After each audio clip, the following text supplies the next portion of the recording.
it's kind of vague because in terms of kind of Supreme Court ruling or even legislative action, it's not like you could abolish Congress completely. But I guess in terms of like from an idealistic perspective, one could surmise that Congress isn't living up to, I guess, constitutional or revolutionary ideals, and it should be challenged. So that's what I got out of it. Well, I mean, what Jefferson and the others are enshrining in that particular part of the Declaration of Independence is the right of revolution. Okay? And what they're doing is they're justifying the revolution against the government of Great Britain. They are a colony at the time. And so they are abolishing the governmental control of Great Britain over the people who live in North America in what were called the British colonies. Now, if you want to bring it up to a contemporary situation, there are a number of ways to reform the government. I mean, you certainly have elections every 2 years for the House, and every 4 years for the President, and every 6 years for the Senate. You also have the opportunity to amend the Constitution. So there are ways to affect governmental change within the parameters of the Constitution. But in the end, Jefferson is also saying there is a right to overthrow the Constitution. And there are people in the United States who wish to overthrow the government. And for a lot of people who believe fervently in the Second Amendment of the Constitution, the right to bear arms, they believe that the right to bear arms is an essential right to their right of revolution. They wish the means to violently overthrow the government. So, if you want to have a revolution, go ahead. You know, there's a means test for revolutions, and that is basically, do you have anyone supporting you? And, you know, if you don't have a lot of people supporting you, you're not going to get very far. If you have a lot of people supporting you, you might make some progress. I have two questions. The first is, do you think racism played a role in the conflict between the Native Americans and the Americans? And if so, why isn't it mentioned? And the second question is, do you think that conflict was inevitable? Well, in terms of the first question, racism always plays a role in virtually every aspect of human society. And thus, it's not unusual to think that, you know, there were bad racial feelings between the white colonists and the Native American nations, and the Native American disdain for the colonists. So yeah, unquestionably, race was a factor. I think that one of the reasons why race isn't mentioned frequently as a factor is that there were probably overwhelming other considerations. I mean, I don't think that the extermination of the Native American peoples was due to racial feelings. I think it was basically due to the fundamental incompatibility of the economic systems that both sides wished to live within. In other words, the Native American nations wished to have a hunter-gatherer society, and the colonists wished to have an agricultural society. Those two economic systems do not coexist well. And ultimately, it depended on which economic system was going to prevail. And given the demographics of the colonists, they won. And they won brutally. So do you think that that was inevitable? Nothing is inevitable in human affairs. I think that, you know, you can always think about different alternatives and different possibilities. I don't think the people at the time tried to think hard enough about what those possibilities were. We do know that some people did. I mean, Washington was very seriously concerned about the fate of the Native American nations. And if anyone could have done something, it would have been Washington. And he had his proposals. But the demographics overwhelmed what Washington wanted to see happen. And ultimately, there was little sympathy for preserving the economic systems necessary for the Native American nations. No sympathy at all. And racism played a role in that. But, I mean, when you get to the later stages of American colonization of North America, I think when you get out west and you start dealing with the Cheyenne Indian and things of this sort, I think then there really was a dedicated attempt to try to kill as many Indians as you could. But by that time, the conflict had become really, really, really intense. I think also in the Louis piece about genocide, there was a diversity of thought among Americans about Native American issues. I mean, there was kind of outrage in more liberal San Francisco circles about kind of racism that was espoused, and then you'd have some settlers that were voraciously racist. I mean, it's almost like the slavery issue. It wasn't monolithic in its scale of how people felt about Native Americans. I think there was diversity of thought, and that was interesting that he pointed that out. I think it wasn't a uniform. I feel like probably someone from New York would have a very different perception of what Native people were like as opposed to a frontiersman in Montana or in Idaho. You know, I think it was People on the frontier always had harder feelings. I mean, and that was true for the people in Boston and the people in Deerfield. I mean, which is only 90 miles apart. I mean, the people in Boston had a much more liberal attitude toward the Native American nations, but the people who lived in Deerfield, right on the line, were unremittingly hostile to the Native American nations.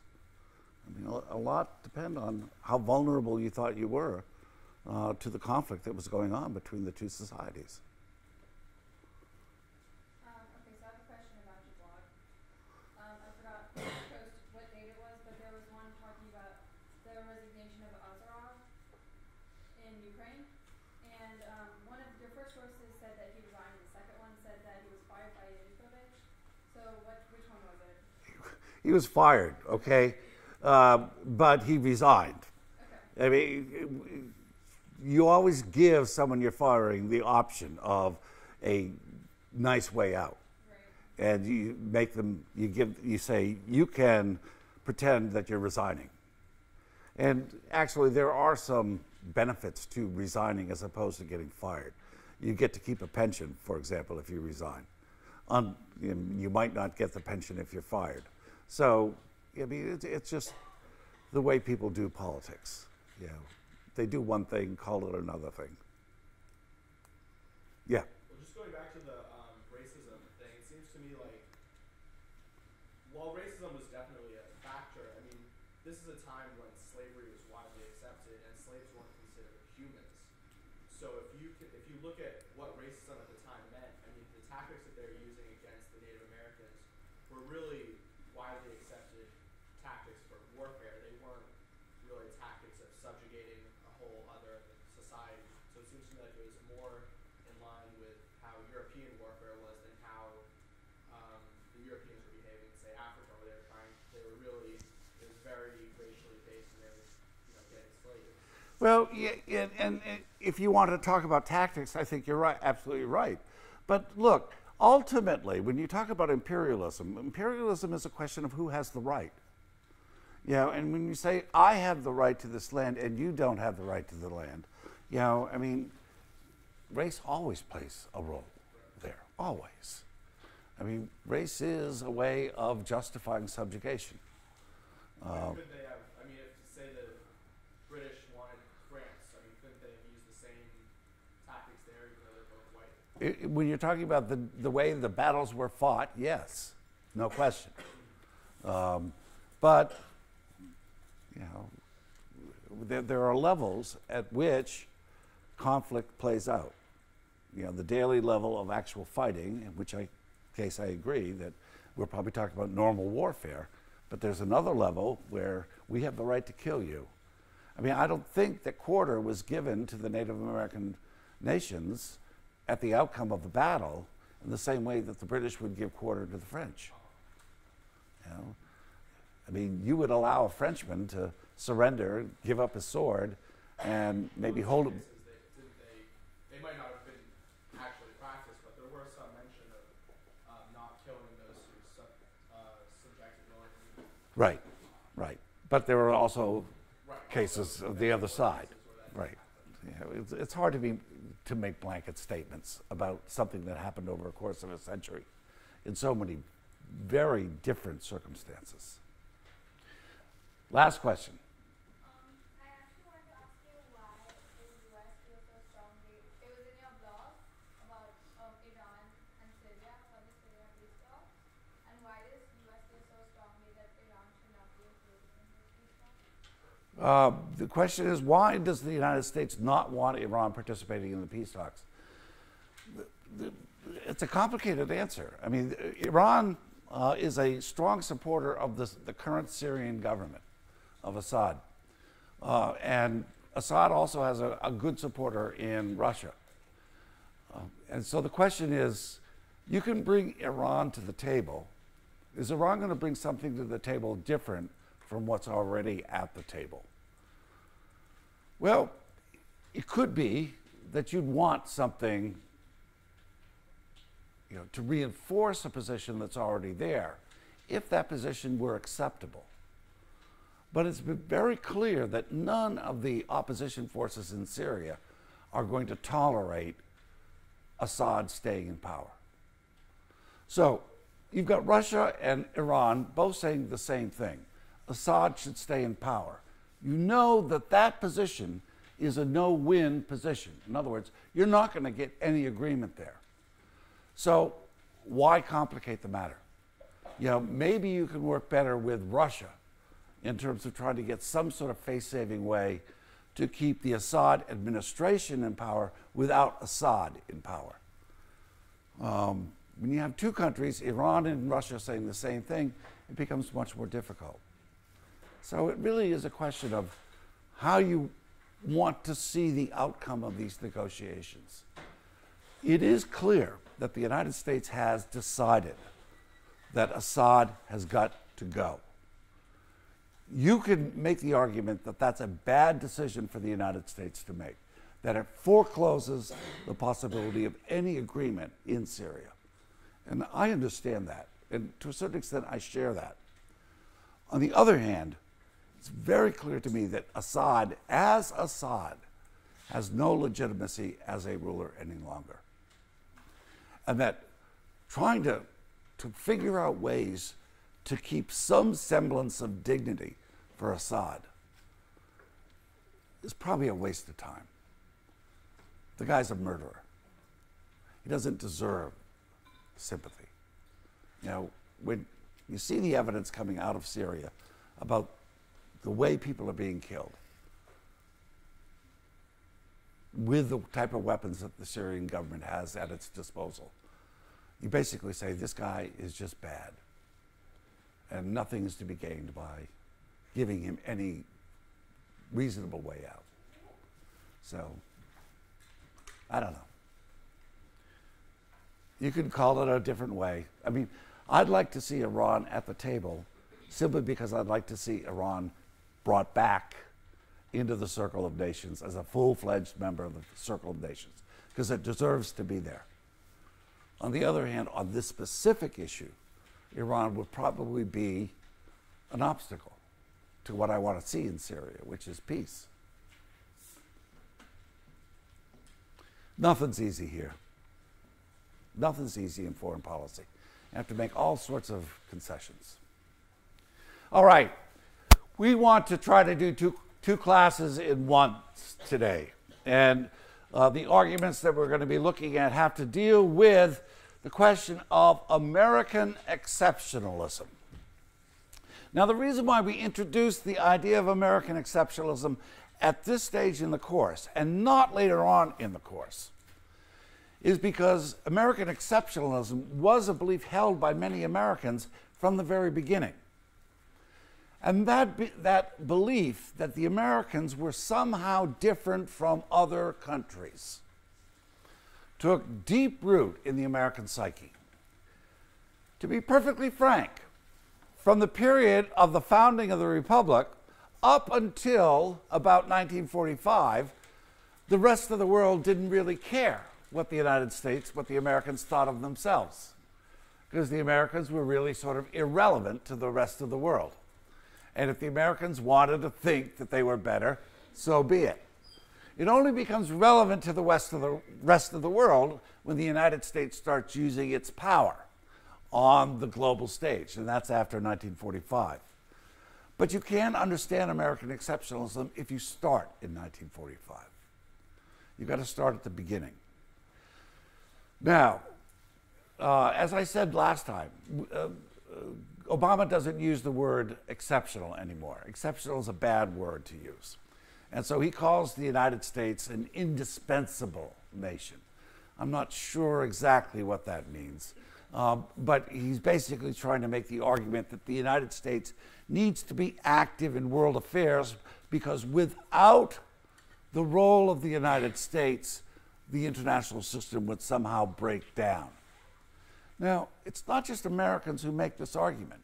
For those of you who have read the blog and read the article in Spiegel about the American entry or lack of entry into World War I, they were making the same argument, that it was the reluctance of the United States to hold off the British and the French at Versailles that actually led to World War II. And so Spiegel was basically saying the Germans wanted the United States to throw its weight around at the Treaty of Versailles. Similarly, in today's blog, you're going to read an article by Joseph Nye. I'm sure you haven't read it yet, but he's going to argue that the United States should remain engaged in the international system. Now, these people are making the argument that they're making two arguments. Number one, that American power is necessary, and that American values are necessary. Now, those are two separate things, okay? Power can be accommodated in any number of ways. Values are really a cultural phenomenon. And the question of American power is sort of a non-issue, because I guarantee you that every country, every nation on the face of the planet believes that it is different from every other country on the face of the planet. And it believes that it's better than every other country on the face of the planet. This is chauvinism, okay? It exists. You believe that you're better than Smith, okay? We know we're better than Smith. No, you believe that you're better than Smith, okay? And it becomes part of the cult, okay? Chauvinism is not unique to Americans by any stretch of the imagination. Vladimir Putin right now is trying to prove to the world how good Russia is in Sochi. That's his whole point. That's why he spent $50 billion to show that Russia's big time, okay? And that the Americans don't have a corner on that, and that the Chinese don't have a corner on that. I mean, he's looking more at China than he is at the United States with the Olympics, because the Chinese really put on quite a show last time. All right. So the question for us, can we separate this question of American power and American values? This is a critical question.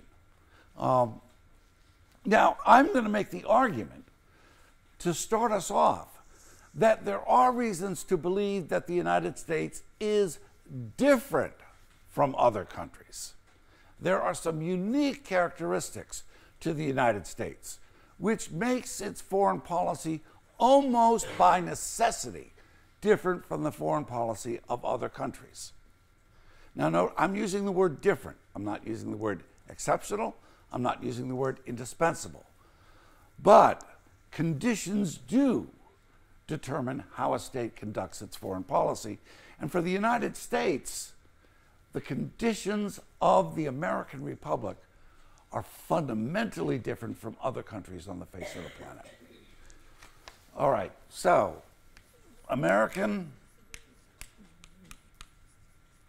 differences. The first and most important difference of the United States from any other country on the face of the planet are the oceans. The oceans are overwhelmingly a factor in the determination of foreign policy. It meant that the United States never really had to worry about defense. I mean, the United States has two neighbors. We have, Canada, we have Mexico. We had our conflicts with Canada and Mexico. But once those conflicts were resolved in 1815 and in 1846, things settled down and relations between the United States and its neighbors became relatively stable. Doesn't mean they're good, doesn't mean they're wonderful, it means that they're stable. The United States never really worried about an invasion. This is the import of C. Vann Woodward's essay that you read for today called Free Security. The United States had two moats protecting its territory, and no one was ever going to attack the United States. I mean, the Japanese do in December of 1941, and Al-Qaeda does on September 11th, 2001. But those are the only two times the American territory is attacked. But didn't Japan actually take over a couple islands in Alaska? Yeah, and the Germans actually landed submarines on Cape Cod. And the Japanese were hunting around in submarines off the coast of the West Coast. But do you think that the Americans considered the question of invasion in the same way that, say, Belgium considered the question of German invasion? Yeah, a big difference, okay? A really, really big difference. No one was ever going to invade the United States and take it over. They could attack the United States, cause some damage, but the homeland was always going to be safe. Cuban Missile Crisis is a completely different scenario. Nuclear weapons change the question of free security big time. But bigger than just the United States. Exactly. And we'll talk about how nuclear weapon changes the conception of free security.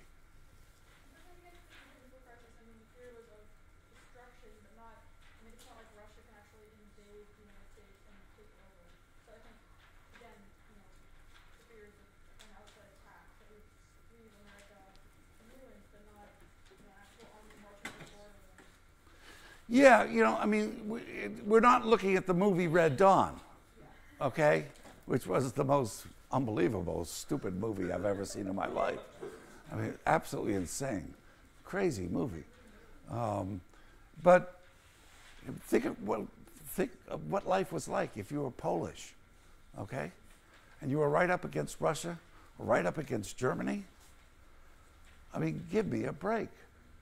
Or if you're Pakistan and India, or if you're Vietnam and China. I mean, countries live, cheek by jowl, not the United States.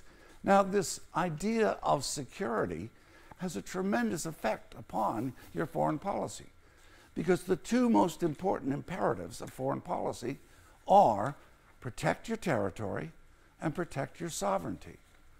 American territory and American sovereignty have never been in question.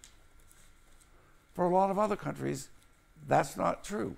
So they have to devote an incredible amount of their resources toward those two things. The Americans could devote their resources toward other things. And mostly those other things were commercial activities. But it also gave the United States the advantage because it didn't have to have a large land-based military. When you're worried about an invasion, the thing you have to do is you have to build up your military to prevent an invasion. Not having to worry about an invasion meant that the American military was always incredibly small. The time that World War I breaks out, the size of the American military is 65,000 soldiers. That's all. France had over 1 million soldiers. Germany had 1.3 million soldiers. The Russians had about 2 million soldiers. The United States had 65,000. Now, what that means is that, number one, you don't have to orient a lot of your national budget to the military. You can spend your money on other things. But the other thing is you also don't develop a really strong military tradition in your country. You go to other countries, and it's not uncommon to see veterans walking around in their uniforms with their medals, and they are accorded great respect by their citizenry. Not so in the United States. The United States, until it starts a volunteer army after 1971, has to rely upon conscripts, draftees. And most people don't want to be drafted. There were draft riots in the Civil War. There were draft riots in World War I. There were draft riots in World War II. There were draft riots in Vietnam. People don't like to be drafted. And the military has never been seen as a route to success in the United States until very recently. So you don't have the national budget oriented toward the military, and you don't have a population that begins to think about the military as a career option. It's really different from other countries, really different. And particularly when you contrast it with Europe, where the military tradition was so deep.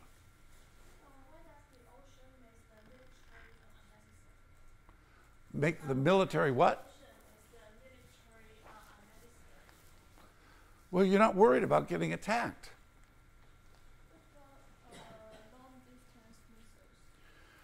Okay, we're not talking about the contemporary period. Okay, I don't want to talk about the world with nuclear missiles yet. Okay, I'm talking about at the founding of the republic. You just said that the military strength isn't the route to success until recently. So what's the change? The change is that it's a volunteer army now, and you get paid pretty well, and there is a clear path to success in the military. Think about the military people that ultimately get involved in politics. People like Colin Powell, people like Dwight Eisenhower, they always are viewed as successful.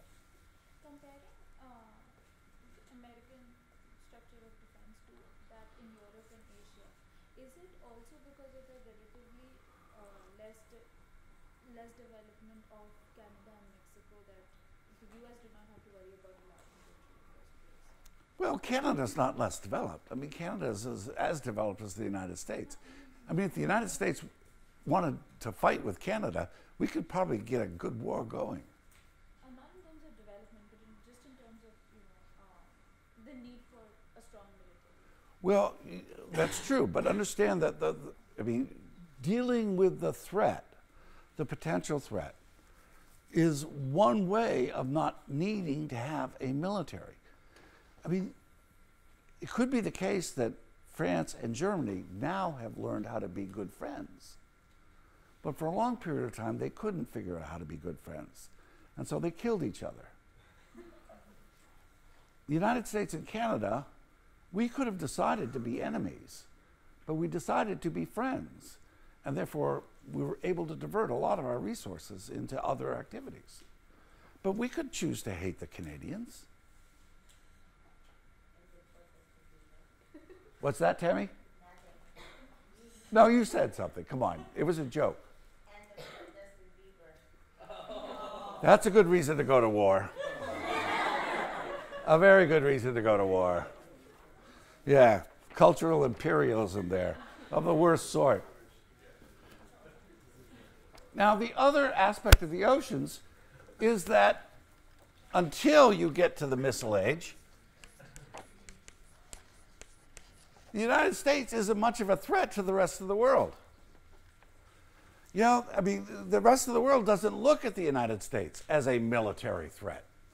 Until you get to the turn of the century, in the 19th to the 20th century, and Theodore Roosevelt, who builds up the U.S. Navy, The United States doesn't even have a Navy. It's a Coast Guard, basically. And it patrols the home waters, but it doesn't really have the ability to project power. Now, this means that other countries don't look at the United States as an adversary. They look at the United States as a different kind of country. And if you want, say, the United States to mediate a crisis, that's a great thing. And Theodore Roosevelt was a mediator in the Russo-Japanese War because the United States never had a dog in that fight. You know, and the United States, because of its distance, could be relatively objective in terms of what the issues were. And so it was easy to be friends with the United States because the United States wasn't going to attack you. Now, this changes after the United States gets a Navy, and it also was not true of the Central American republics, because the Central American republics, Haiti, Dominican Republic, Cuba, always regarded the United States as a threat because the Coast Guard could always get to those areas. But by and large, for the rest of the world, the United States was pretty benign and the butt of many jokes. I mean, the rest of the world really didn't take the United States very seriously because it didn't need to take the United States very seriously.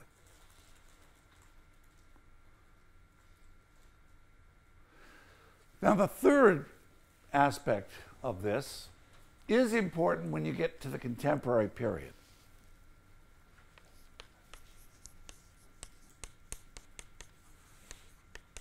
The United States was always a latent maritime power. We always had fishing fleets. And the United States is truly lucky because it has access to both the Atlantic and the Pacific. What other country does?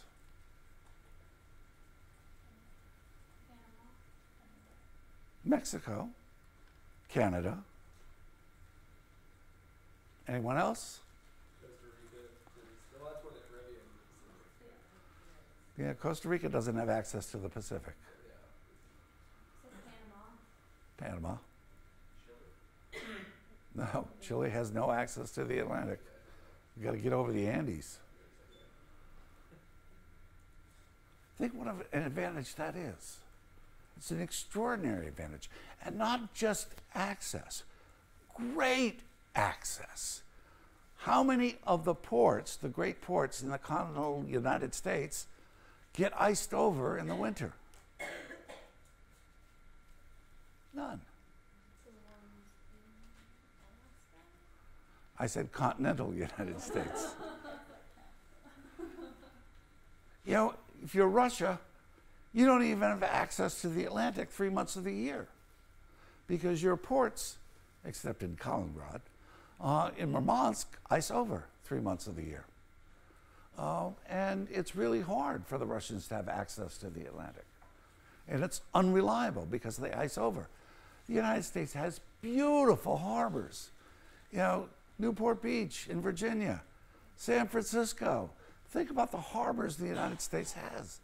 And because of this, it had access to the oceans, which meant it had a hell of a lot of sailors who knew an awful lot about the oceans.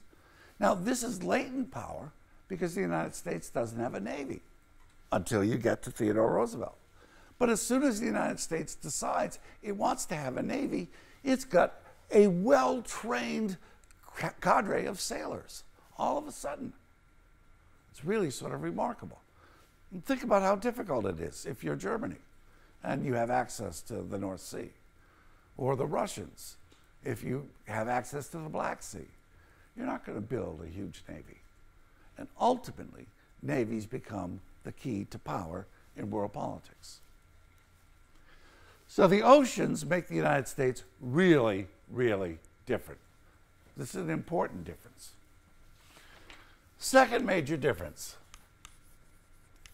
the land mass.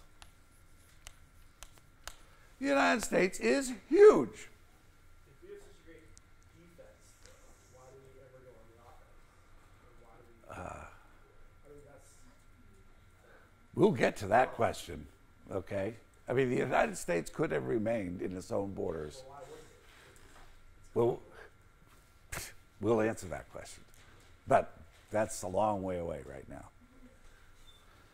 Now, the land mass is also important. The United States is huge. What other countries are huge? China, Russia, Brazil, India. That's about it. Okay? You know, and China, it's huge, but it's got a lot of people. Russia, it's huge, but it's really cold.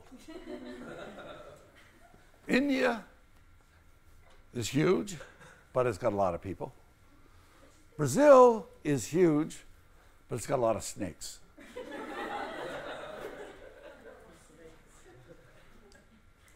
The United States is huge, and it's completely temperate. And it's got the most important physical asset on the face of the planet, which is the most important physical asset on the face of the planet. A burp? Farmland. The Great Plains. There is nothing that even remotely comes close to the value of the Great Plains any place on the planet. You could take all the oil you want in Saudi Arabia. You could take all the gold you want in South Africa or Russia. I will take the Great Plains anytime. You feed your people cheaply, you have a very stable political system. And the United States can do this without even batting an eyelash. The United States, with devoting just less than 1% of its population to agriculture, can clearly feed the entire world if it chose to. And that's an extraordinary advantage. Think about how many countries have to struggle to feed their people because of the adverse geographic terrain of their states. Ela? What's with the $1 billion farm agreement that just passed? Pardon me? What's with the $1 billion farm plan that just passed then? The $1 billion farm plan is basically a plan to make farmers not grow food because you don't want farmers to grow as much food as they can because then the price of food would go way down. I mean, but think about, I don't know how many of you shop for food in other places of the world. Yeah, it's expensive in other places of the world. It's really expensive and getting more expensive all the time. I mean, in India, the most critical variable for the political stability of the state is the price of what? Rice? Onions. Onions. Not rice. Onions. Pardon me? I'm a bad Indian then. You're a bad Indian. That's clear. But even though we devote only 1% of the people, aren't those farms highly dependent on the fertilizers which are derived from oil, basically, which we don't? I mean, we have, but not. And we had a lot of it. All those farmers. Yeah, I mean, the United States, I mean, when you get out of the agricultural resources,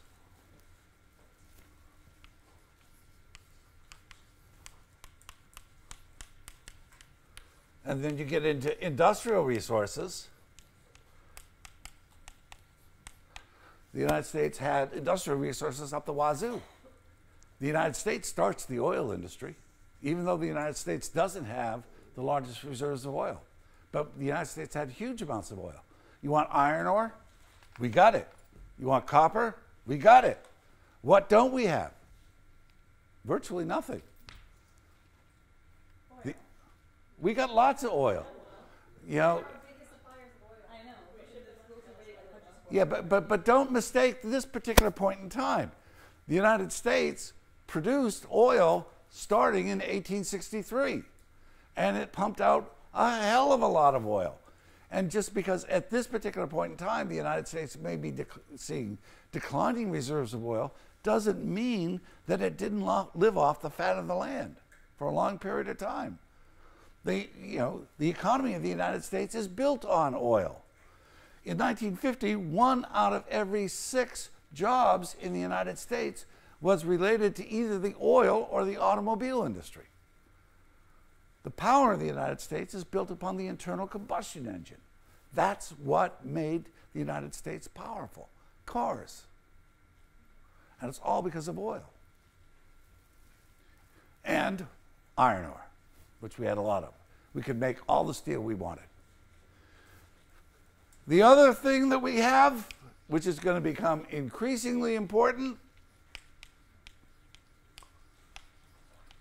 fresh water. Now, this isn't true of all the land mass of the United States, particularly if you live in California right now or Arizona. You're struggling big time.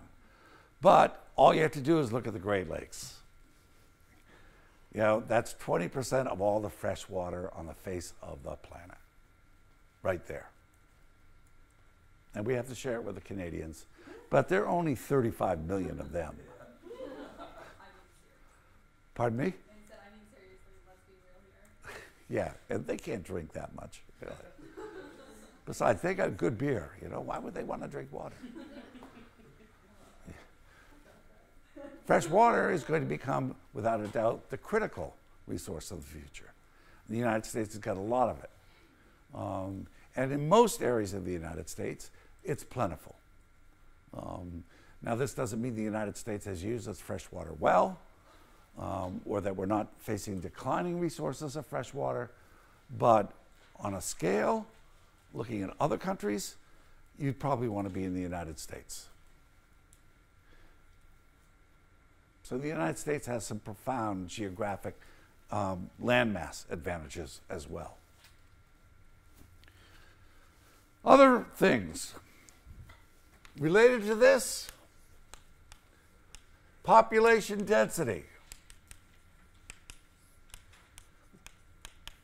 The United States is one of the most thinly populated countries in the world, which explains the American infatuation with freedom. Because if you don't like what's going on in your neighborhood, you just move. And that's what Americans historically have done. You know, you don't like the Mormons? They'll move to Utah. You don't like Catholics? They'll move to Rhode Island.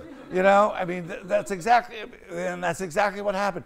You don't have to resolve conflicts in the United States because, you know, you get pissed off at your neighbor, you just leave and you just go. And the average American family moved about 5 times in its history, which is very different from the rest of the world. Most people in the rest of the world stay in the hometown where they grew up. That's pretty much the pattern in traditional societies.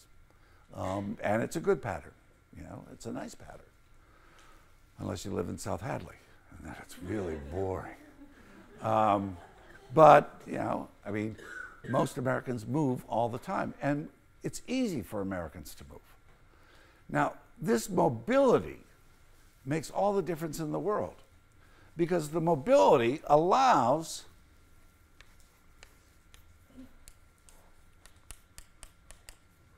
workers to move to more productive areas. Say you're a carpenter in the Northeast and you see Hurricane Sandy in New Jersey and you've got no jobs in the Northeast. Well, you just get in your truck, you go down to New Jersey, and all of a sudden you've got more work than you can possibly imagine. You know, and that's the way it goes in the United States. People move all around for work. Now, that means that the economic system of the United States, market capitalism, can work fairly well. Now, we got one major, huge exception to this question of mobility, and that, of course, is slavery. Slaves were not allowed to move, and they were forced to stay in the same place. In many respects, this was one of the reasons why the South remained so stagnant. Because it didn't afford labor mobility. And ultimately, the agricultural plantation, what would have died in the South if it had stuck to the persistence of slavery? If you want to be highly productive, you want your workers to be able to move freely, quickly, easily. That's what being productive is all about. And the United States could do that. Contrast that with, say, the problems that the Chinese are facing right now, with large numbers of rural Chinese moving into the cities. And the Chinese have had to resort to a license system. What is it? Haku? Is that how you pronounce it? What is it? Hukou. Say it louder. Okay. Now that registration system places a lot of strain on the Chinese economy, particularly if you're an immigrant, because you can't get your children educated in the regular schools, and you don't really have a lot of rights in the city. But, this is because the Chinese have a problem. I mean, people in the rural areas are attracted to the urban areas. Life is much better. But the urban areas can't afford or can't handle the influx of immigrants into the cities. That's never really been a problem for the United States. Never really been a problem at all, because people could move around. So population density makes a difference. The other thing that population density does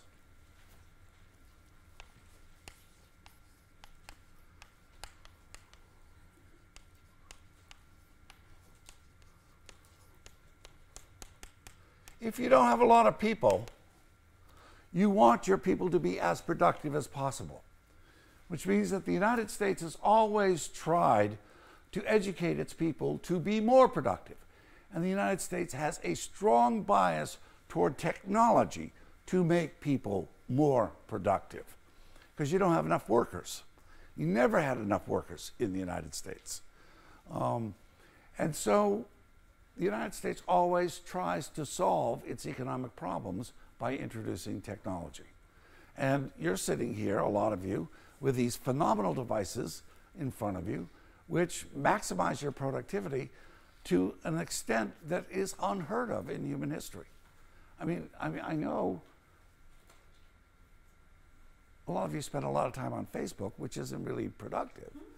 But theoretically, you could be extraordinarily productive with the power you have at your disposal. And this is a great thing. Ultimately, it's going to be a real problem for the United States, because we've become so productive we don't really need workers anymore. And that's going to be an interesting dilemma, not just for the United States, but for the rest of the world. But in the period where the United States developed, the shortage of labor has always been an incentive to innovate. Thus the telegraph, the telephone, the automobile, all these things that were designed to make us more productive. And note that none of these things were really collective. The United States didn't develop a mass transit system the same way the British did, because the British had a denser population. And mass transit made a lot of sense for them. The automobile made a lot more sense for the United States, because the United States was so huge. And you didn't want to put down railroad lines to every place that people were living. Building a road was much easier, particularly if you could be satisfied with a dirt road. Much more productive, significantly more productive. Also has an effect upon the way the United States fights wars. Because the United States has always been short of labor, it's always been short of soldiers, which means that the Americans have always emphasized a very technological approach to war. That's why the United States pioneers in the development of big bombs, because the big bombs give you the ability to kill a lot of people without exposing a lot of your soldiers to danger. This is one of the reasons why drones are such a big thing for the United States, because you can kill a lot of people without putting any of your soldiers in jeopardy. You can kill people in Pakistan with someone sitting in Nevada in a nice air-conditioned room. That's really sort of amazing. And this is how the United States thinks about war. Use the machines, don't use the men, because the men were always valuable. And now the women were always valuable. All right, any questions about these first three?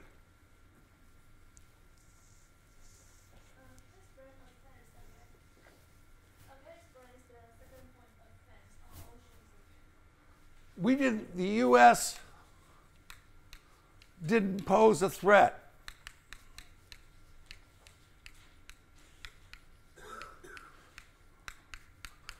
to anyone else except for Central America and the Caribbean. And that's a big exception if you live there. But for the rest of the world, where a lot of the populations of the world were, the United States was irrelevant. Never thought about the United States. And that's good. Okay, any questions about these? Did you include oil and minerals under industrial? Industrial. Oil and minerals under industrial. Why does it then do not? I thought many people thought the U.S. intervened in with the Soviets and Afghanistan, and finally now it has, but because it so needs the oil and the leaves and the minerals of Africa, then why so much involvement in the political activities of the region? Well, there you're talking about the contemporary situation. You know, and I really want to talk about the roots of American exceptionalism. You know, and these are the basic underpinnings of the idea of American exceptionalism. The United States is in a completely different situation now. And it's not simply because the United States is running short of certain resources. It's because the whole world is different now. The world is globalized.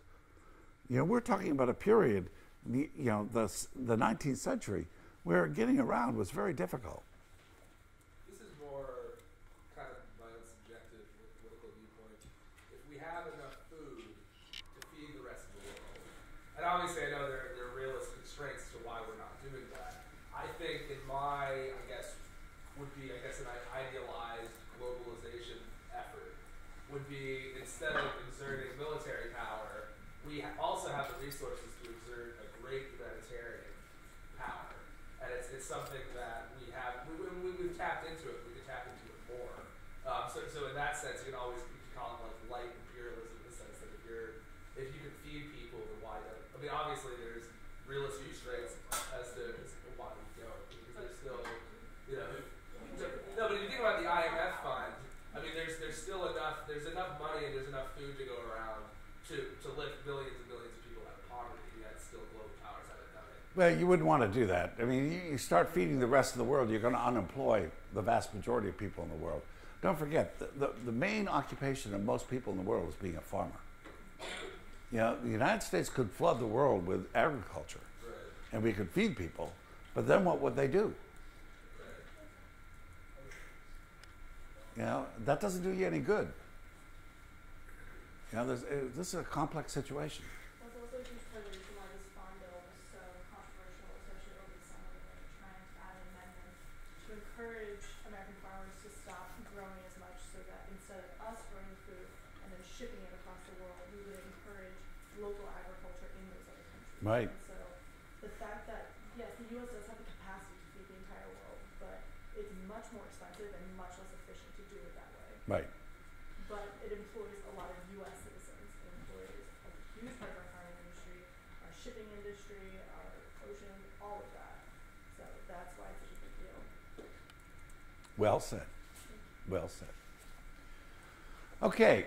Now, the idea of American exceptionalism becomes rooted in how we characterize the first phase of American policy.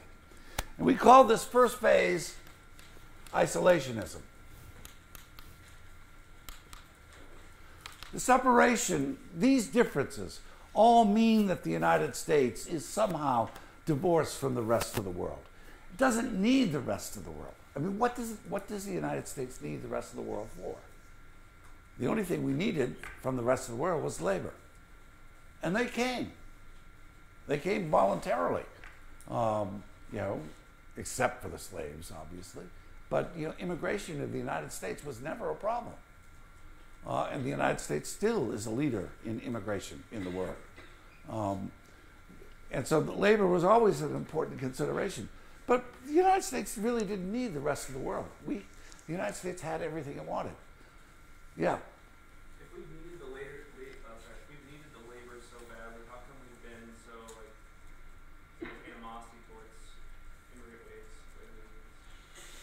Well, I mean, you've got to be careful about the animosity toward immigrants. Some areas of the United States are very hostile to immigrants.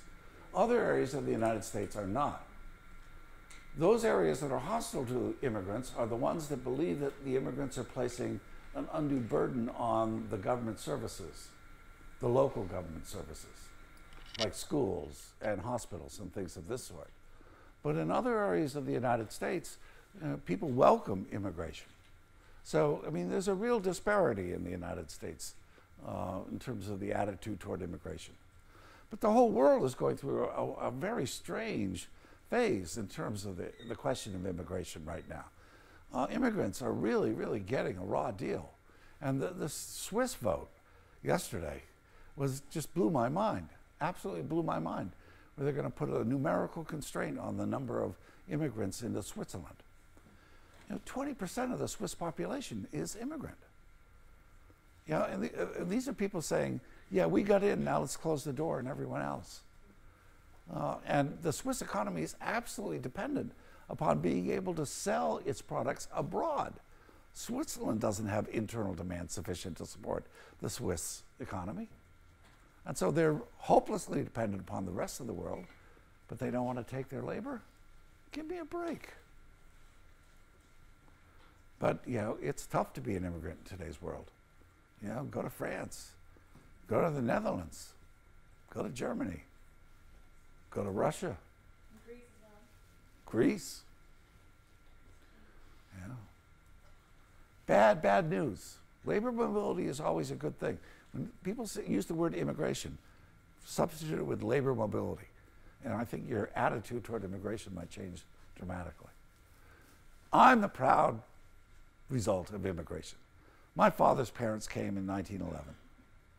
Okay? I wouldn't be here if it weren't for immigration. Aren't we all immigration then? Well, actually, my mother was the president of her local Daughters of the American Revolution Club, which meant that her descendants actually fought in the Revolutionary War. So her family was here before the republic became a republic. So I'm schizo. I've got a split personality. I guess, you can still consider those people. I mean, my whatever grandfather was the second governor of Amsterdam, the director of the Dutch East Indies. His name was Wilhelm Verhulst. He was fired after a year for mismanaging funds. So, he was. He was saying, yes, my family, that's like our great legacy. They've been here since the 1620s. So technically, he was still, he was an immigrant of sorts. He was still considered an immigrant. More of an imperialist than anything else. He's an imperialist. Get that right. He's taking land away from people. Isolationism is the first phase of American foreign policy. That's really the foreign policy that's articulated by Washington in his farewell address. Now, isolationism has a weird background. We tend to use the word isolationism today as a pejorative term. Isolationism means we're turning our back on the rest of the world. Isolationism in Washington's age did not convey the sense that we were turning our back on the rest of the world. What Washington meant by isolationism is pretty straightforward.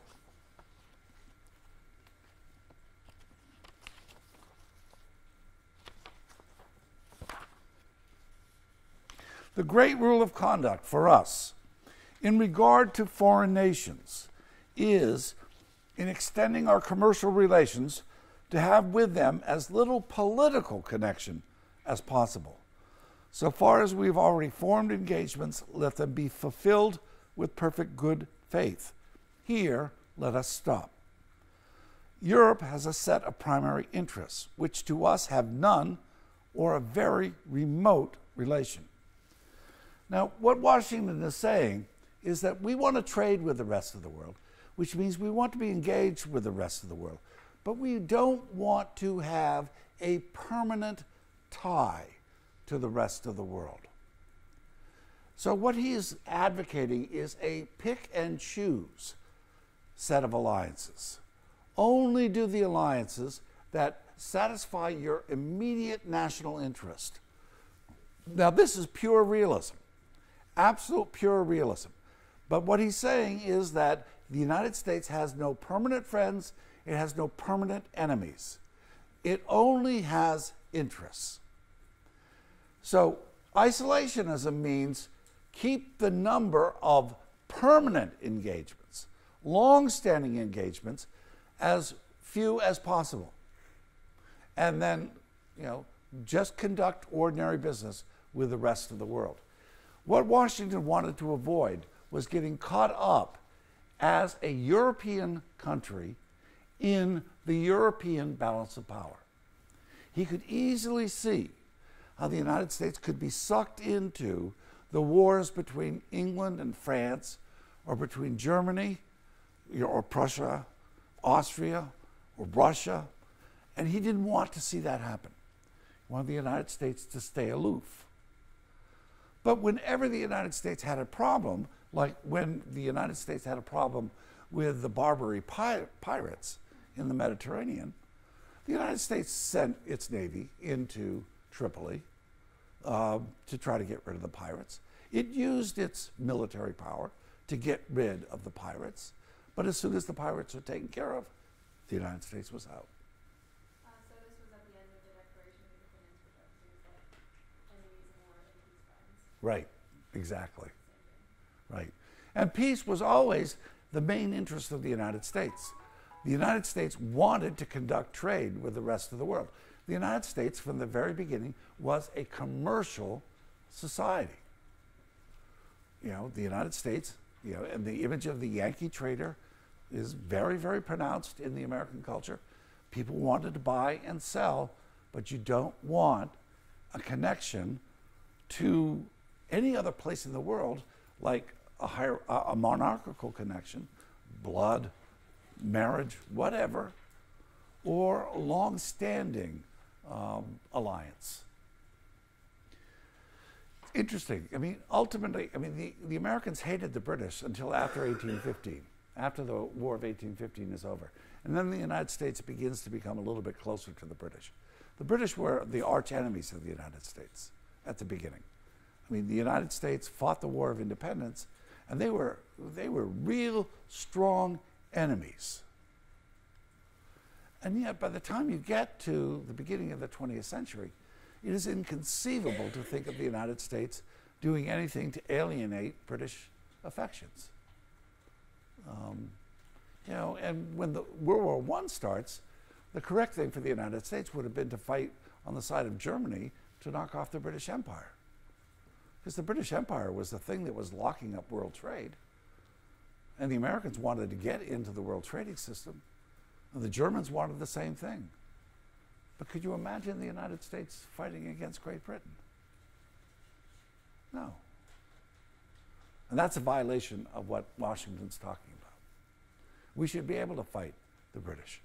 We should be able to fight the Canadians. We should be able to fight the Mexicans. You should be able to fight anyone. And you should be willing to be friends with anyone.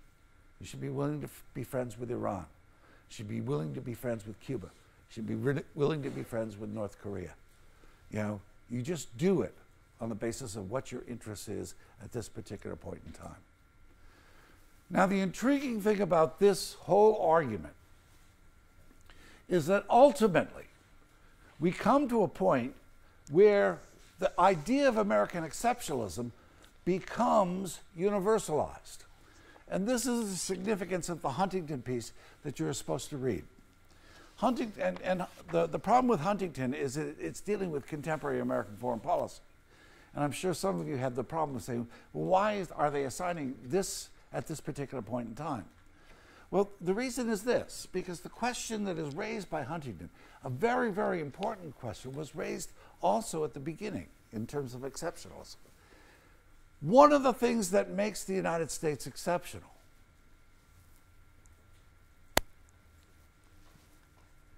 and this is point number 4.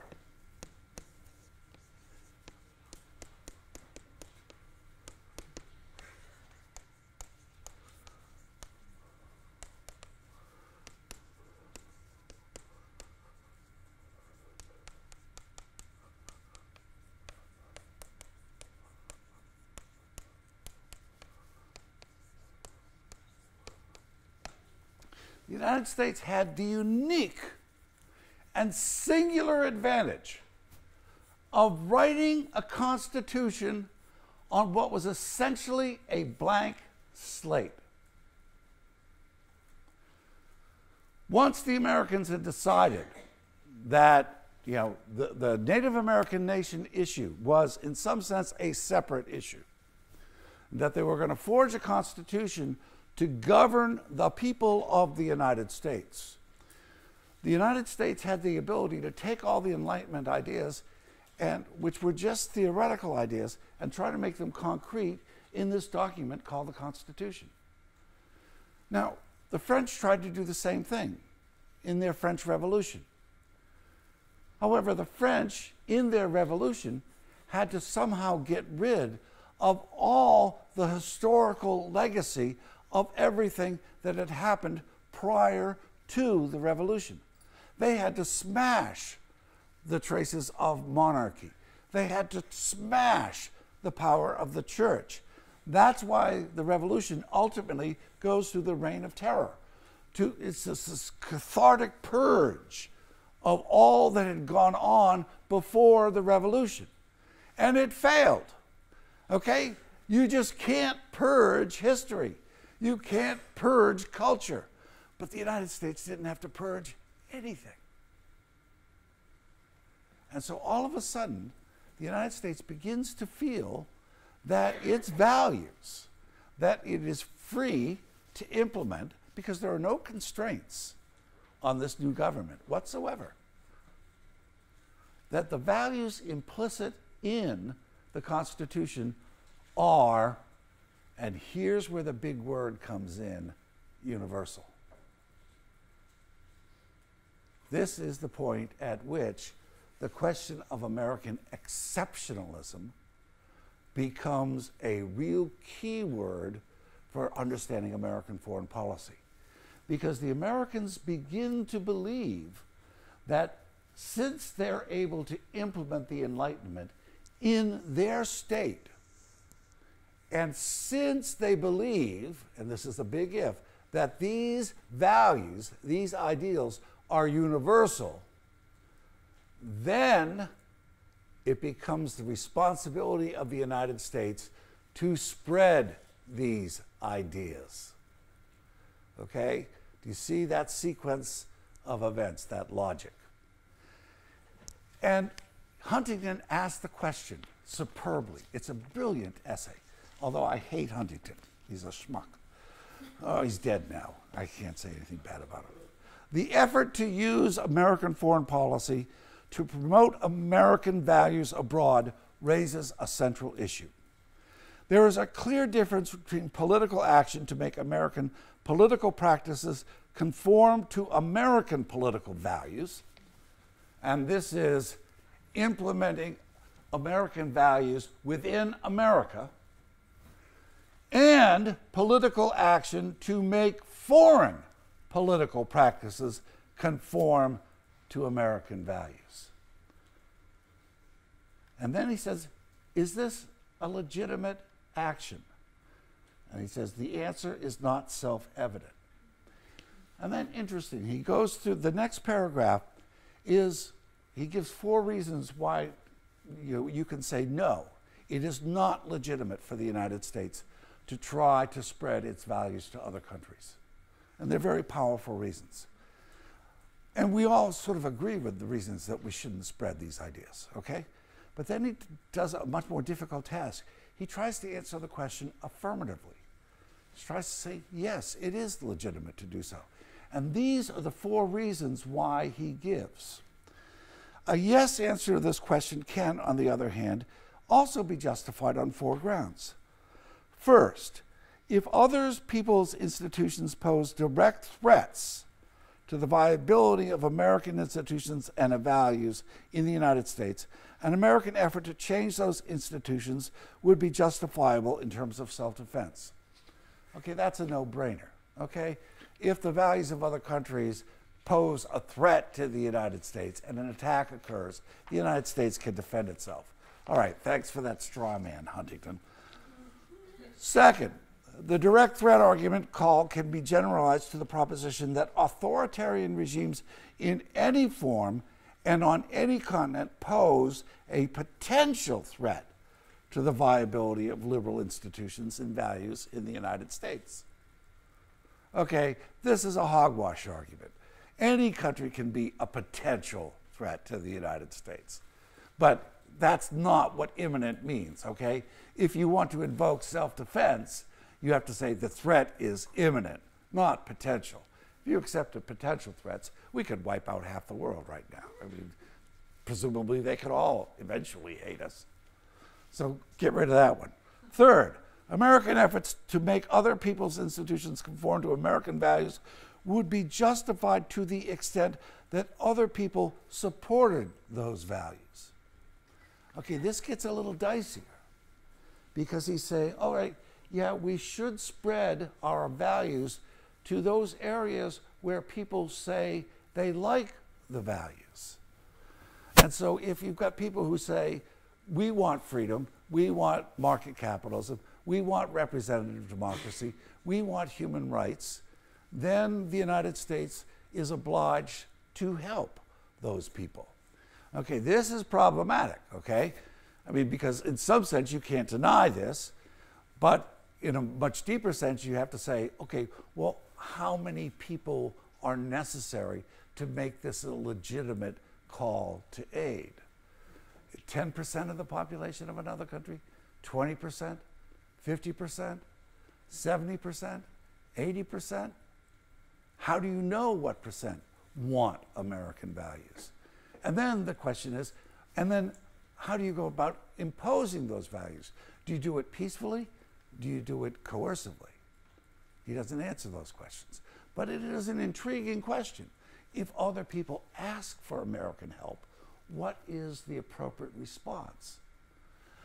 But the big enchilada is number 4, okay? And this is the one I want to leave you with because I want you to ponder this. This is the hard question. Fourth, and he does a wonderful job of rattling our cages. American efforts to make other people's institutions conform to American values could be justified on the grounds that those values are universally valid and universally applicable, whether or not most people in other societies believe in them. Now, don't scoff, okay? Because I know this sounds like an outrageous, egregious act of intellectual imperialism. But if you have a society that says, we believe in the right to torture our people, we believe in the right to pursue a policy of ethnically cleansing our people, is it the case that the United States should say those things are wrong?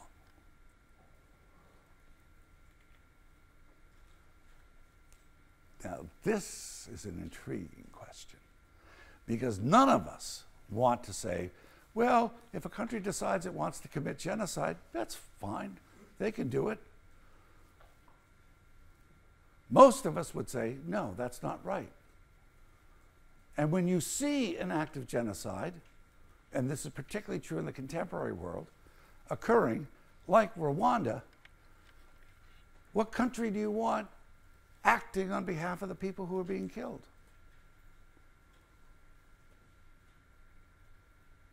The United States. What's the basis? How do you justify that?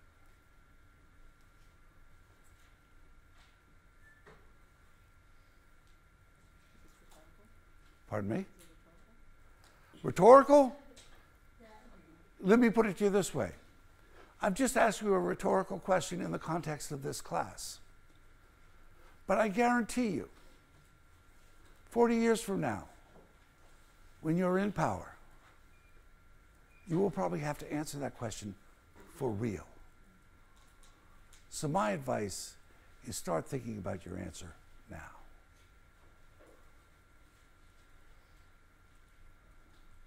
Because it's going to happen. All right, I'll pick this up on Wednesday.